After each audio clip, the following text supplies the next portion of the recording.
what actually the security is and why is the need of protecting the data. Second is Mr. Sandeep Khanna, Director Information Security and CISO, UIDAI. Third is Mr.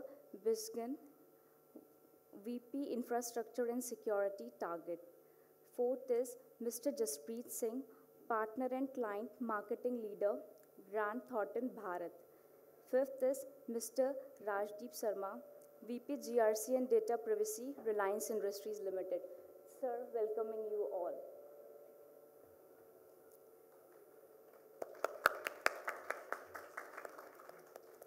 So I would like Mr. Selim to respond. Yeah, please start. Let's start then. Okay, welcome everyone.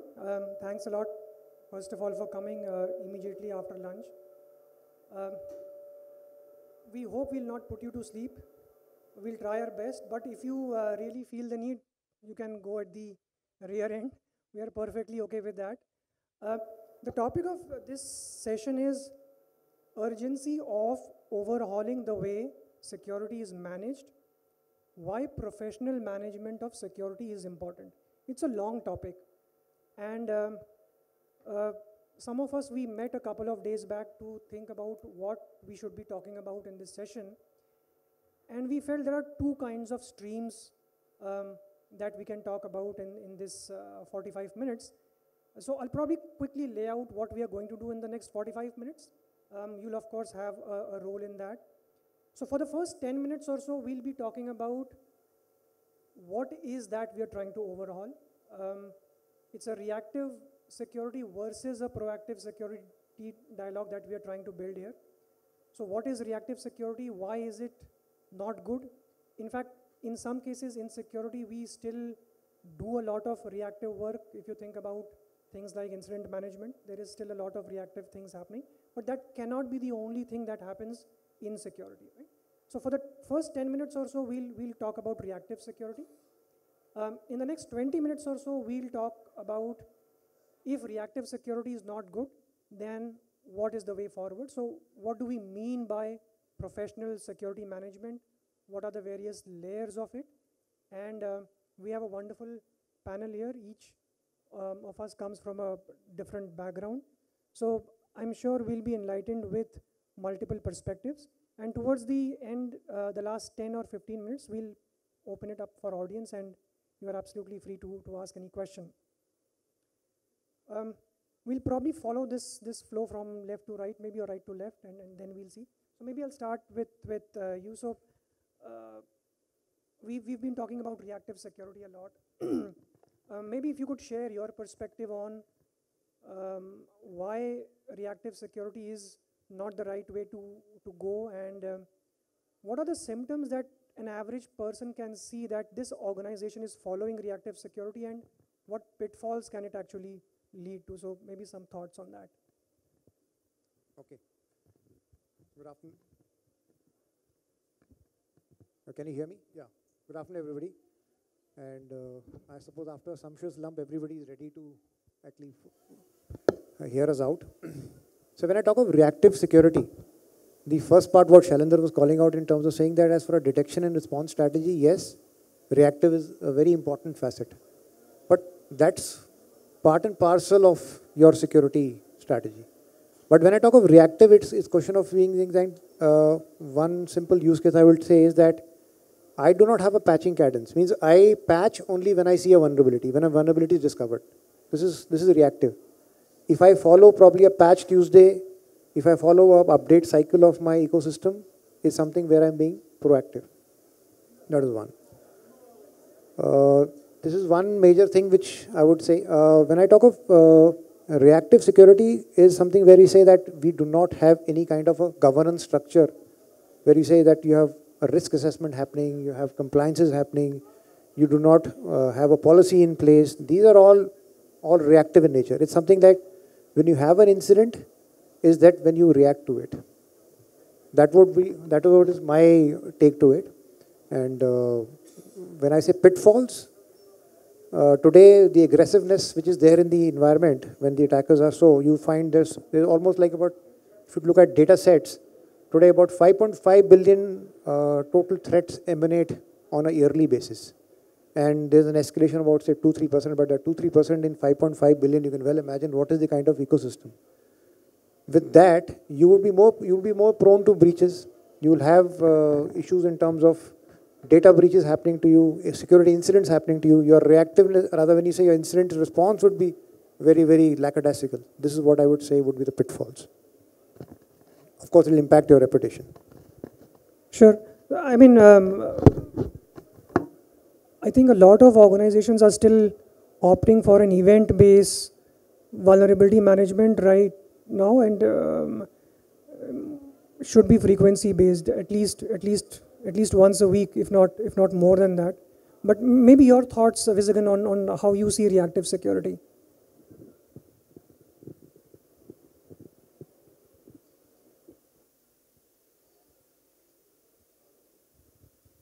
It's not one.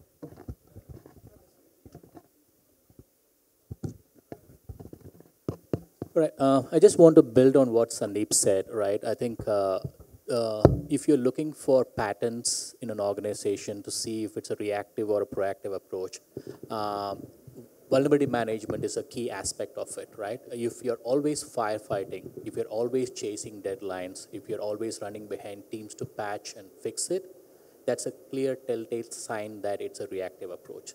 Second one, I'll add that in most organizations, if you don't have a good asset inventory process to be able to track how many assets you have, how many endpoints you have, where do they exist, what version do they run on, and if you don't have a good control on that, I think it's definitely another sign that it's a reactive approach. If you cannot measure your cybersecurity posture as an organization, I believe that's also a sign of being reactive approach. It is basically the idea of firefighting. You're struggling with processes, you're struggling with governance, you're struggling with resources, you're struggling with partnership, and all you can do is dose off the fire for that day. And these are some things that I can think as examples of reactive security. I'll let my other colleagues share a little bit and come back and chat about what the alternate could look like. Yeah. Good afternoon, everyone. Very, very interesting discussion, right? We're talking about reactive security. But not only in security, but in everything in life, we are reactive. When do you get conscious about your health? After your first bad health report, right? That is when you think that, no, I have to be more proactive. I think security follows the same thing. We work with boards almost on a weekly basis, right? But how many boards do we walk into, if you ask me, where security is a proactive conversation? Yes, COVID has tilted the scales, but still, I would say only about 30-35% boards are worried about the security posture of a company. I'm launching a new product. I'm launching a new website, launching a new newspaper, anything. Do we factor in security in that? Answer is no. We are all very, very reactive. Do we think about a post, a check-in, whatever we put? Do we ever think about the consequences before putting that? I don't think so. And these are the sharpest minds in the country sitting here, right? Imagine what's happening to people who don't understand security. So I think the only way security can move from reactive to proactive is by awareness, is by taking those steps. Does security have a seat at the table, right?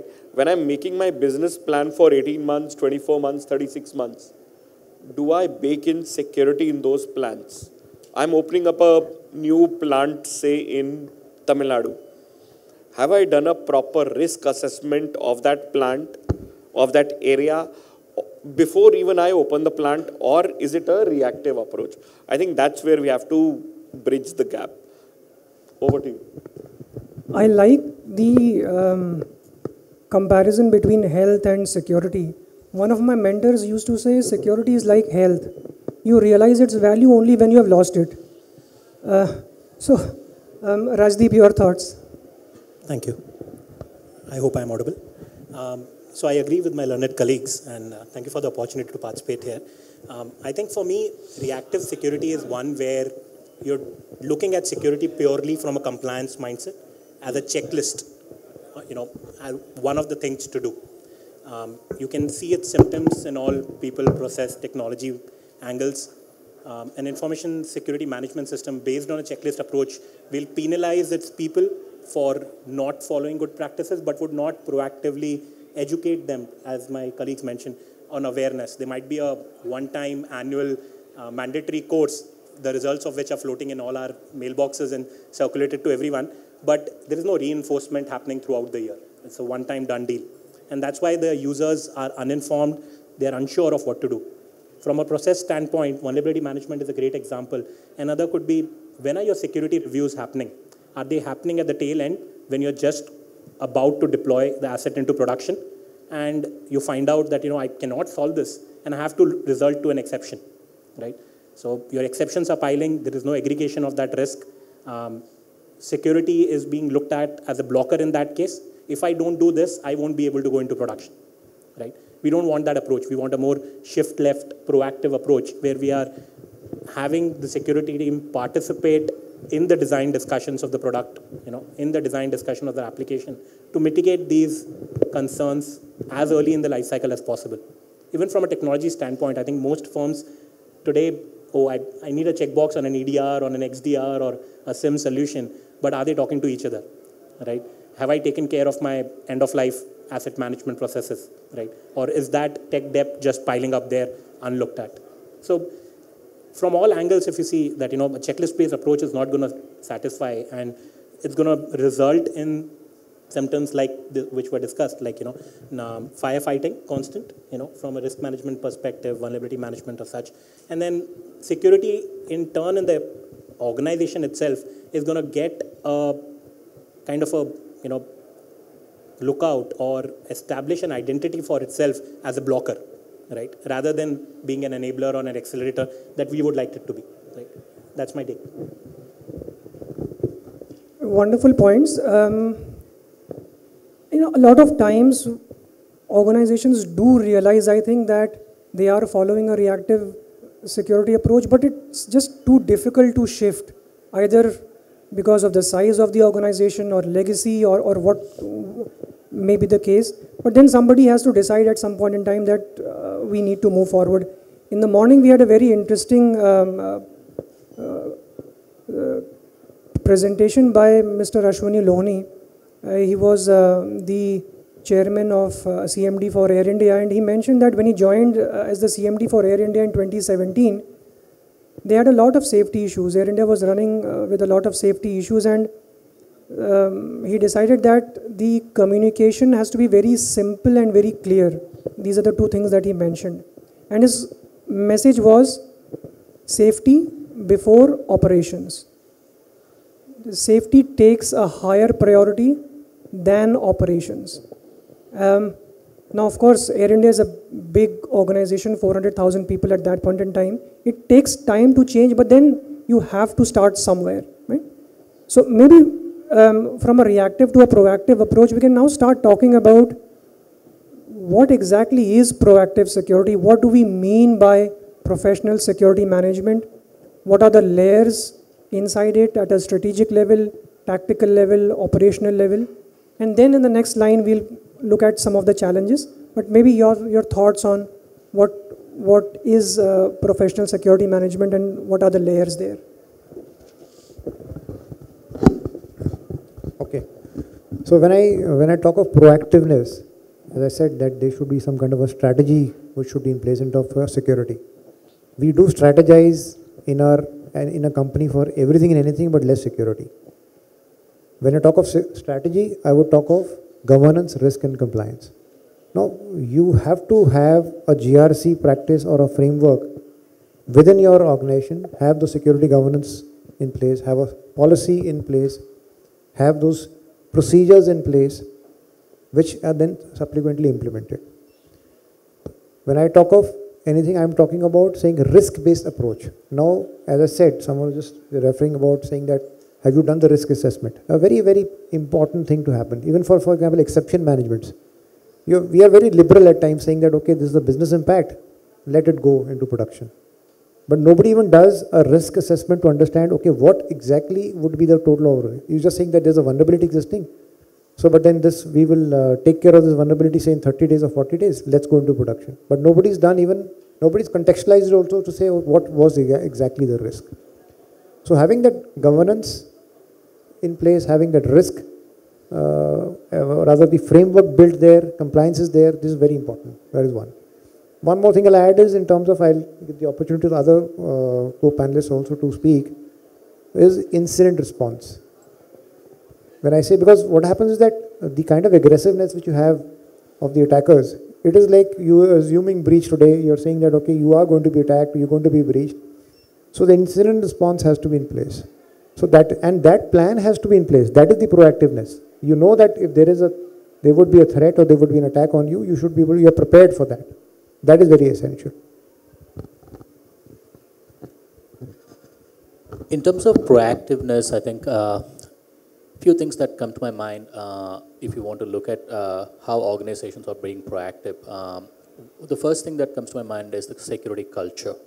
And when I say security culture, it's hard for any size of any organization of any size to have just a security team manage security. What do I mean by that, right? So you got to make sure that the enterprise and the employees of the organization also have some sort of skin in the game. How do you entice and encourage the enterprise users or the users in your organization to be able to embrace security? So how do you make that possible? Is it through education and awareness? So foundationally, you got to make sure that the security culture of the organization is built in a way that everybody feels that they have a responsibility and a role to play. That is number one. The second thing that I think about is, from a proactive approach, is ability to measure and share metrics. We are very good at looking at logs, looking at alerts, having people look at the monitors and work on alerts. But how do you move from alerts and logs to measurement capabilities that reveal your security posture of this organization? That's the second thing that I'll definitely recommend. The third thing, obviously, is to be able to communicate and make sure that the security leadership is able to have an effective influence in the build process of any technology within the organization. Most of the time, what happens is you're caught at the way end trying to plug holes and figure out gaps. It's important that when we talk, the industry talks about security by design, security by default. How do you make sure that your security team members are part of the decision-making process where the design and the development process starts? That's exactly when security has to be on the table, right? So these are some things that I can think of when I come to how do we proactively build a proactive culture in the organization. It's about people, it's about process, it's about leadership, and it's about measuring and helping the organization prioritize. The last thing I'll add and pass on to Jaspreet is cyber threat intelligence. A good proactive organization, it's not about putting all the known XDR, EDR, SIM tools, buying them and lining them up within your organization. It is about knowing what to look for, what threat that will really impact your organization. So a matured organization would probably have a very robust cyber threat intel program. Analysts within the organization, not just the vendors providing you the leads, but how do you interpret that for your organization to say, in this worldwide logs of everything, every alert that's coming out, how do you make sure that what is that I should be worried about? What is that will impact my organization? Once you have a robust process like that, then your downstream systems can be much more effective because you know what will impact and you'll prioritize and make sure that you tackle that first. Over to you, Jaspreet. Thank you so much. I have a little bit different views from a proactive security management perspective. It is actually a top-down approach. If you're launching new product, new site, if your CEO calls up the CISO, the CTO, whatever the designation might be, and says, hey, this is what my business plan is for next year. Can you help me evaluate if we are moving in the right direction or not? I think I will probably stand up and say, that is what proactive security you've got to, right? CXOs that I work with, today they are worried about only one thing. right? And then that's probably also helping it make better proactive security management is that, Jaspreet, if I get up in the morning, I don't want to see my name in the newspaper because of a security breach, right? In turn, what that is doing is that is enabling the CEO. Thank you very much. You brought out the CTO, CISO going out to the CEO and saying this is, whether this product is viable or not before it goes for production. I'm saying even before that, even before when I'm conceiving a product, right? Say I'm a mobile VAS company, I'm launching a VAS product, I'm launching a payments product, I'm launching a new life insurance policy, right? Through my app. Even when I'm at that stages, can I look at how will it impact security from all the three perspectives that you spoke about: people, process, technology, and how will it impact the larger community? I think proactive security is also equivalent our responsibility from an awareness from a third-party perspective. A lot of times what happens is organizations think about themselves from a proactive security management perspective, but if I have 10,000 vendors working for me, I have to look at the entire ecosystem from a security perspective. Another point equally important is, are all the CXOs, the board members, looking at security as an enabler and not a toll gate that I have to cross?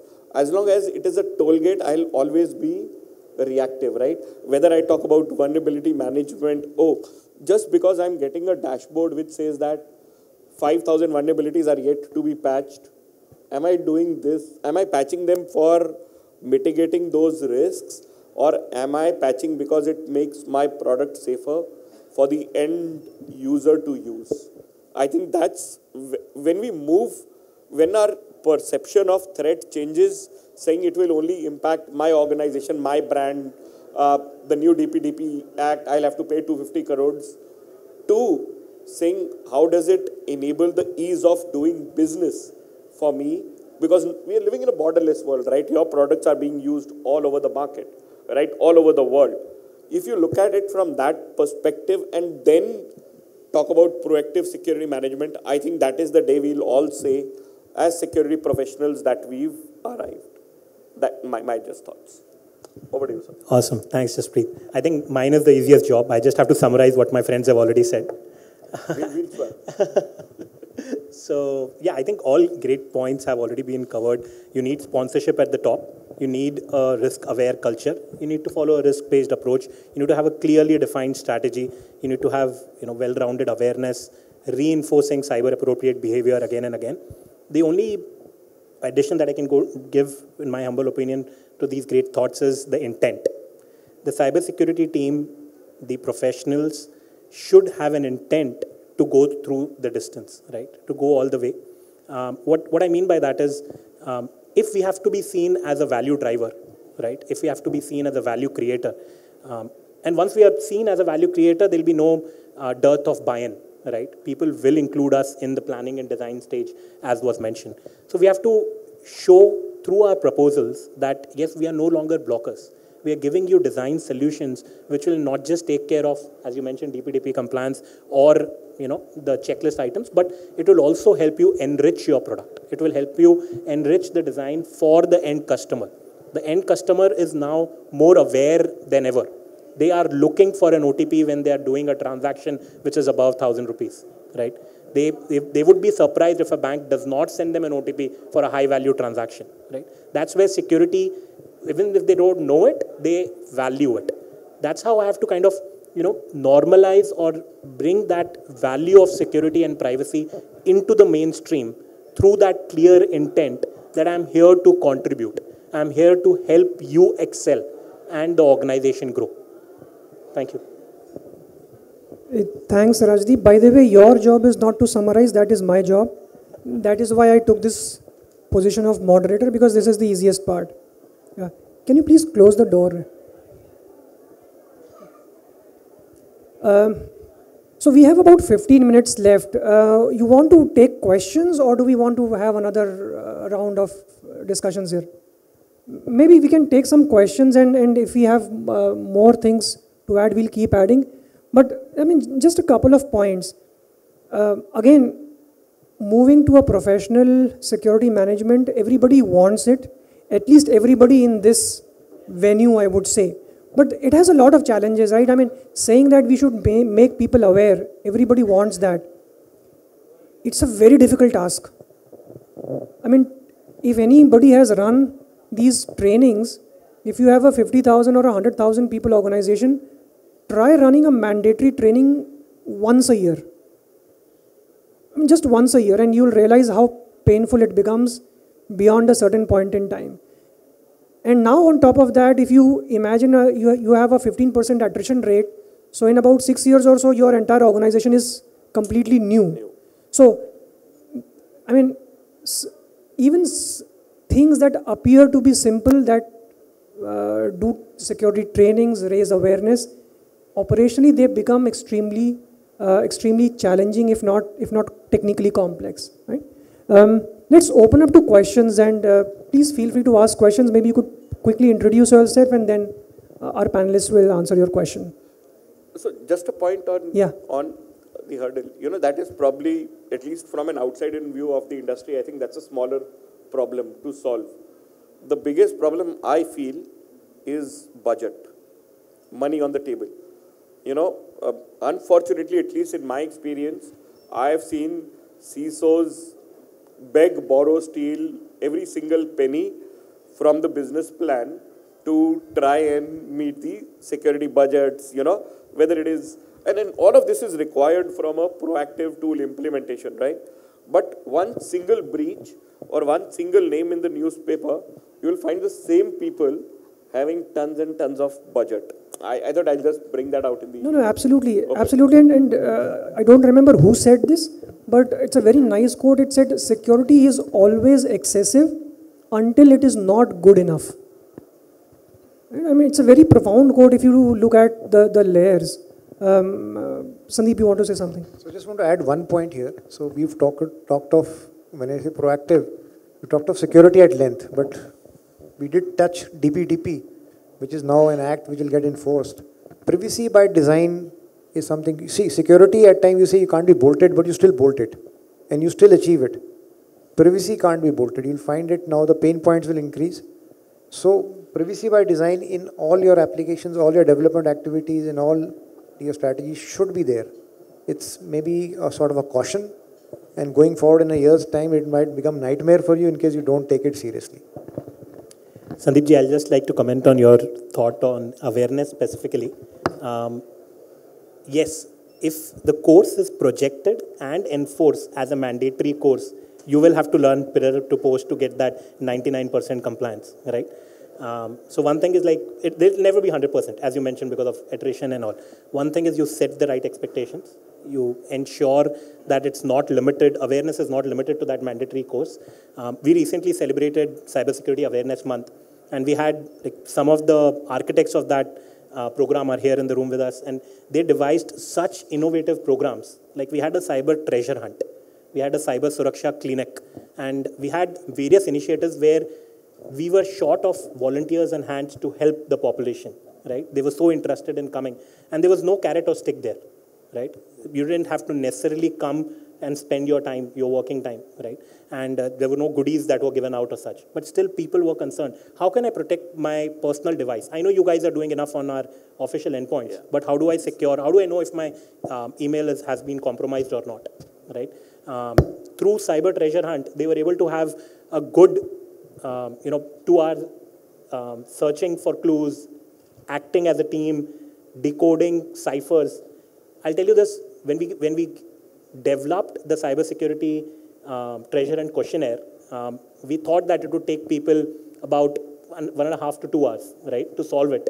And participants who were from the business solved it within 34 minutes, right? So it's all about how these things are presented to them.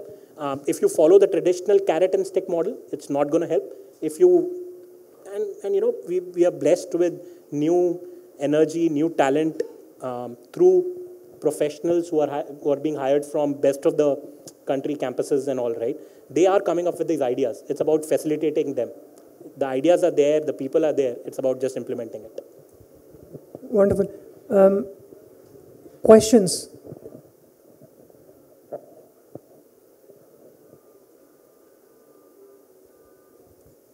Do we have a mic?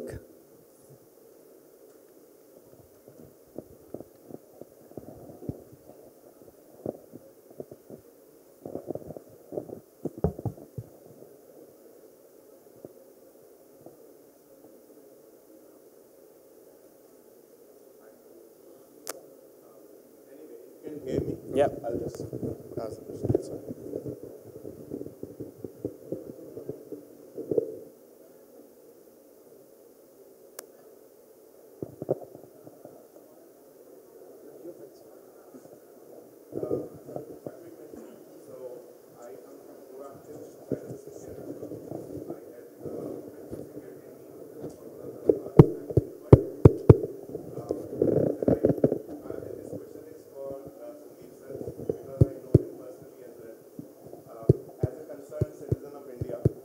There has been a recent breach that was, brought to the light around the Aadhaar and all that.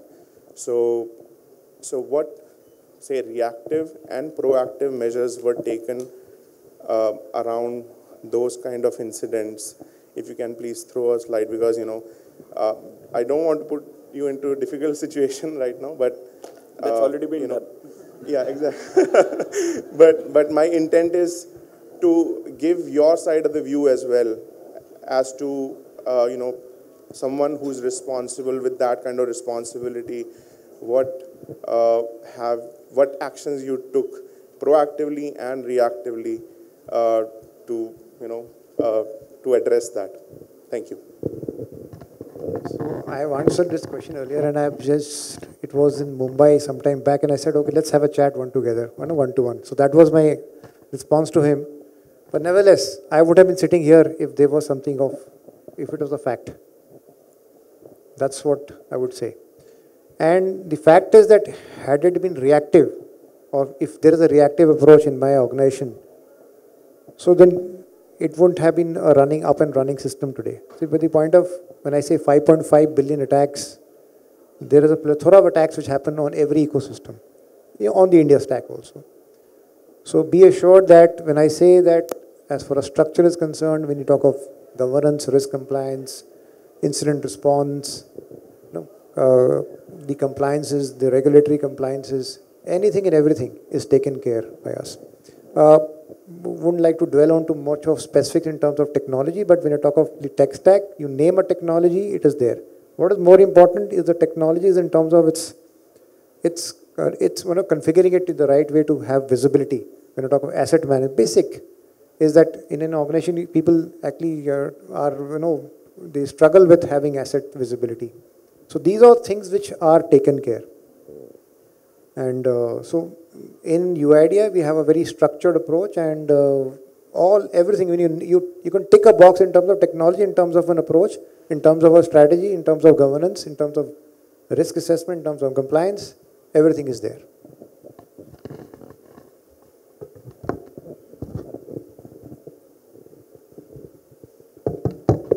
Just to add to it, when I say, it was just that it was more of a media campaign to say that the word Aadhaar was there in it.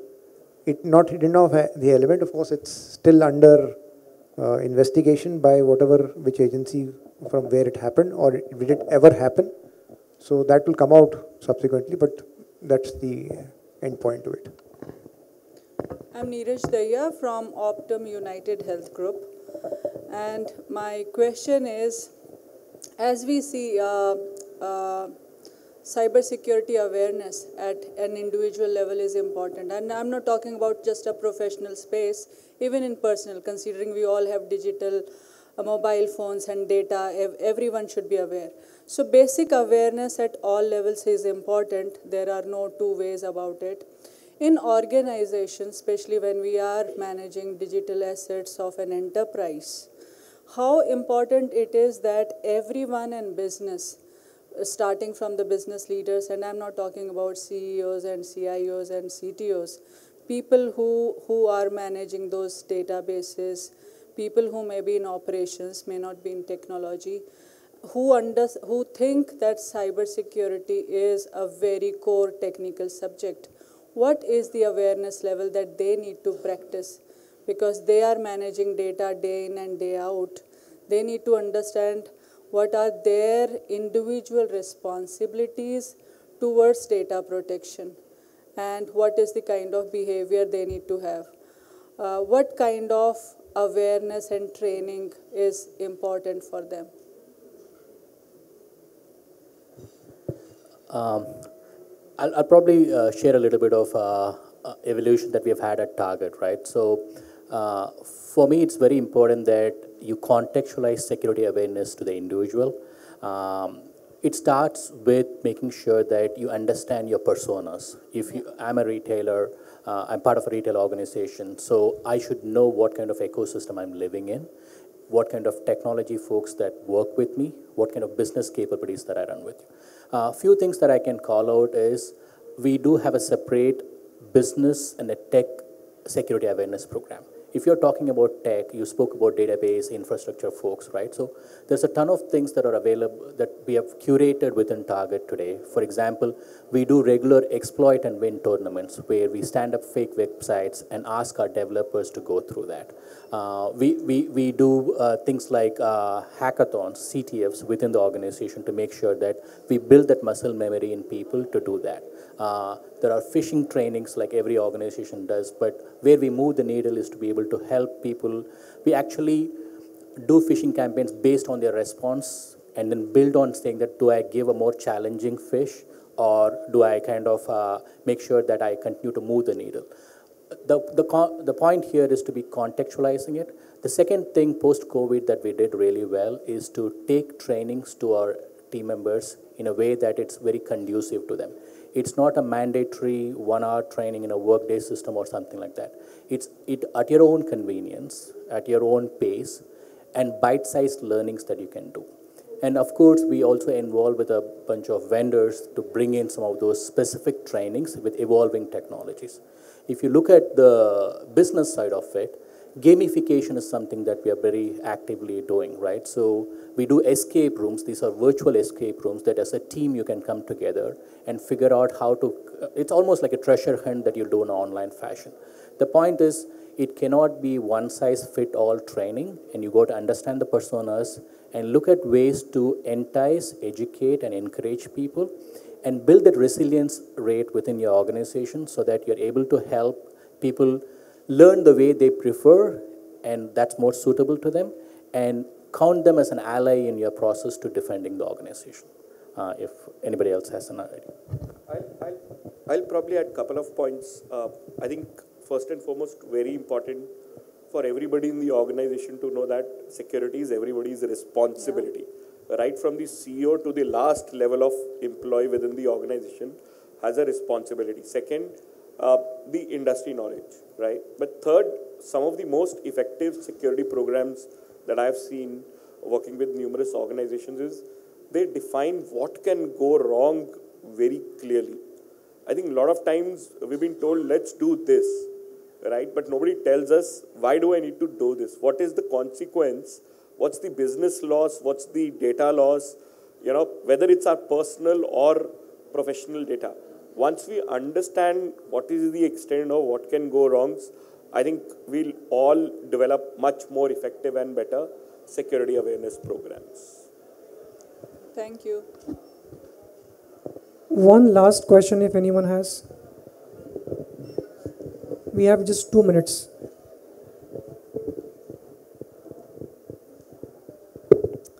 Hi, Brenda Bierke from Target. And my question is regarding having a seat at the table. You talked about understanding what the biggest, most important projects are, but lots of times projects are pilots and kind of small throughout the organization, but they still pose the same amount of risk.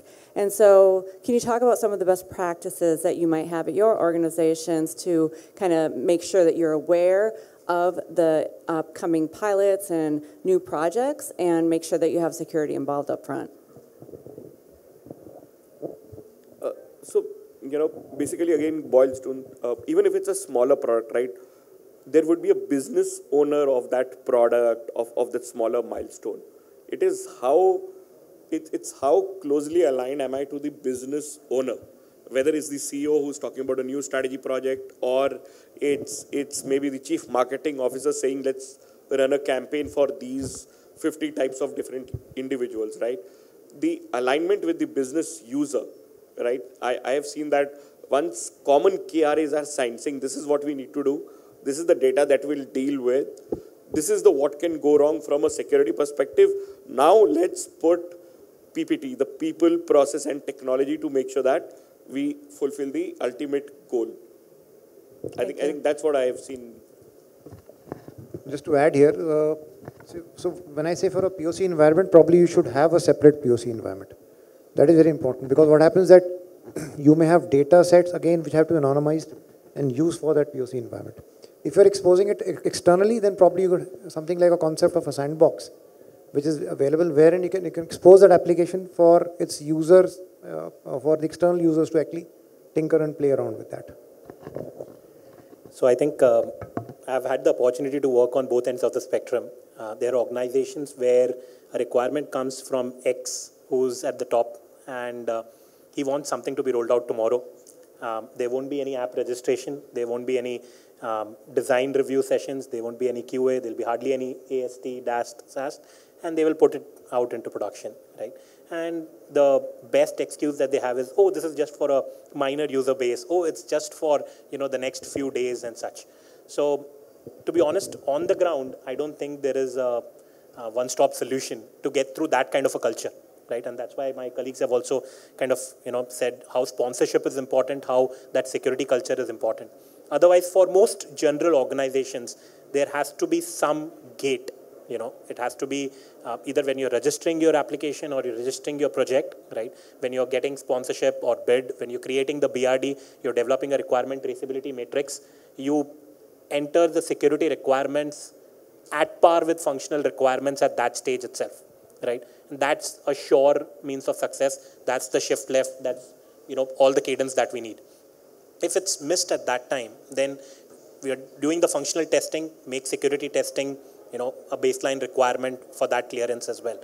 Even if that's not happening, then at least before it goes out live, right, you have some gate to ensure that, you are in sync with the IT team, that they won't kind of go ahead and launch it without your approval, right?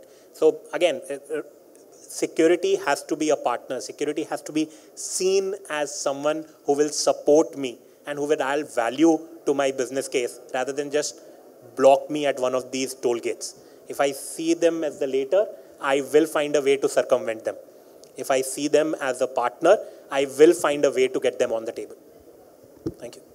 So security has to be a partner, and on that positive note, we will end this session. The panelists will be here, at least for some time. If any of you has any specific question, maybe you can approach them. But thanks a lot to all the panelists, and thanks a lot to the audience. Thank you very much.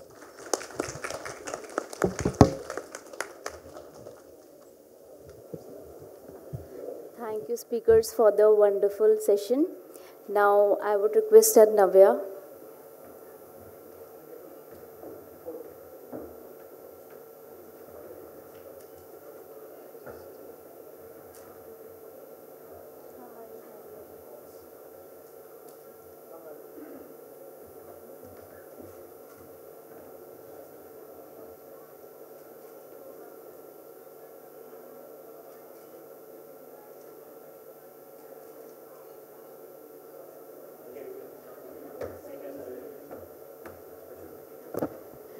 I would like to thank our eminent speakers for the insightful session, and I would request them to please accept our little token of gratitude for the wonderful insights. Thank you.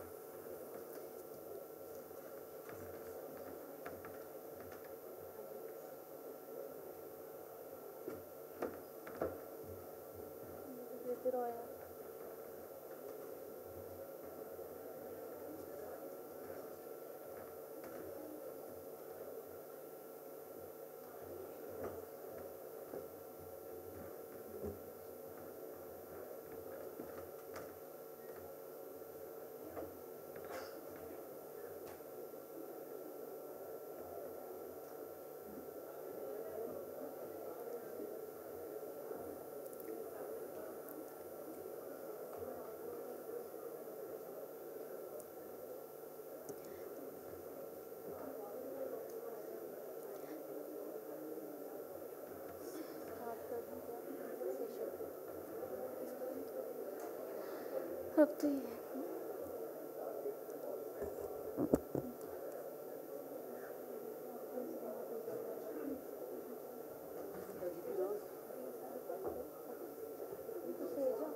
Start.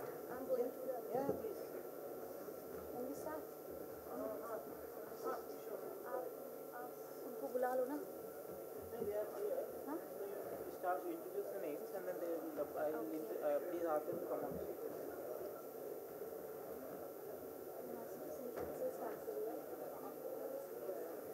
Welcome to the next session on XYZ. We have our distinguished panelists and then start their names and then say, hold on, who's changing this?